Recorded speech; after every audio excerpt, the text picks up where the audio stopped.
حدیث پاک سنیں گے آپ کی طبیعت بڑی ٹھنڈی ہوگی۔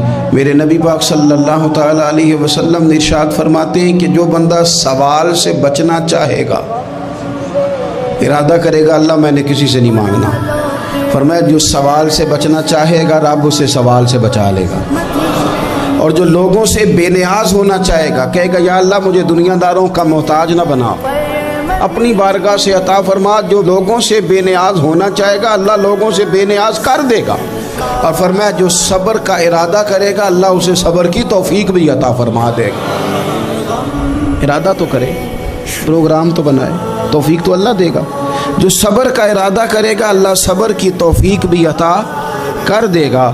اور حضور صلی اللہ تعالیٰ علیہ وسلم فرمانے لگے یاد رکھو کسی بندے کو جو بہترین تحفہ دیا گیا ہے نا، اگر کسی کو کوئی بہترین عطیہ ملا ہے تو پھر اللہ تعالیٰ نے اسے صبر عطا فرمایا ہے۔ یہ بہترین تحفہ ہے، اس سے زندگی سنور جاتی ہے، اس سے انسان باوقار اور مطمئن ہو جاتا ہے، اس سے اس کے شب و روز آسانی سے بیتتے ہیں، وہ دنیا کی پگڈنڈیوں سے آسانی سے گزر کے اللہ کی بارگاہ عالی مرتبت میں سرخرو ہو کر حاضر ہو جاتا ہے۔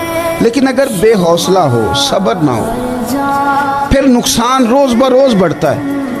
اور پھر میرے رسول پاک صلی اللہ تعالیٰ علیہ وسلم ارشاد فرماتے ہیں کہ اصل بات یہ ہے کہ اللہ تعالیٰ نہ کسی بندے کا درجہ بلند کرنے کا ارادہ فرماتا ہے، لیکن اس کے اعمال اس طرح کے نہیں ہوتے کہ اس کا درجہ بلند کیا جائے۔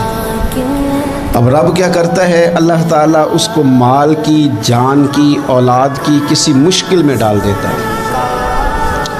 اس مصیبت پر وہ بندہ صبر کرتا ہے تو اللہ تعالیٰ اس کا درجہ بلند فرما دیتا ہے۔ اعمال اس قابل نہیں تھے کہ درجات بلند ہو، وہ اعمال کی بنیاد پر نہیں کر سکتا تھا تو اللہ نے کسی مشکل میں ڈال کے نہ اپنے فضل سے درجہ بلند کر دیا۔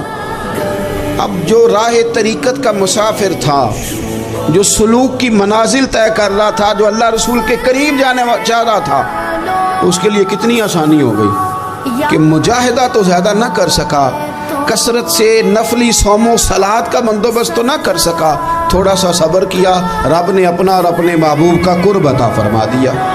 تو یہ تو آپ صبر کرنے کے لیے جب نکلے ہیں تو آپ نے تو رب رسول کو پا لیا۔ یہ صبر تو وہ والا سفر ہے جس کی جو منزل ہے وہ اللہ رسول کا قرب ہے۔